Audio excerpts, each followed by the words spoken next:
अस्लमतु लिरब्बिल आलमीन, सलामती दे तेरी ज़ात से लोगों के लिए सलामती जाहिर हो। तो उन्होंने क्या कहा था? अस्लमतु लिरब्बिल आलमीन। जिस तरह मेरा रब तमाम जहानों के लिए सलामती का बाइस है, मैं ऐसे ही अपने तमाम जहानों के रब के लिए सलामती दूंगा। उसमें ज़बानी तफरीक नहीं होगी, उसमें मसालिक की कोई तफरीक नहीं होगी, उसमें कौमियत की कोई तफरीक नहीं होगी।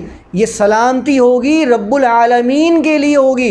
तो जिस तरह वो तमाम जहानों का रब है, तो मेरी सलामती तमाम जहानों के लिए होगी, हर इंसान के लिए होगी। उसमें कोई ऊंच नीच नहीं होगी कि ये मेरी ज़ात का नहीं है, ये मेरे मसलक का नहीं है, ये मेरी ज़बान का नहीं है। क्योंकि हमें तो ज़बानों में, कौमों के अंदर, ज़ात पात के अंदर, फ़िरक़ों के अंदर बांट के हमें इंसानियत के लेवल बता दिए गए हैं कि मैं अगर इस फ़िरके का हूँ और दूसरा उस फ़िरके का है, या उस ज़बान का या उस ज़ात का है। अब वो इंसानियत के लेवल से मेरे नज़दीक गिर चुका है।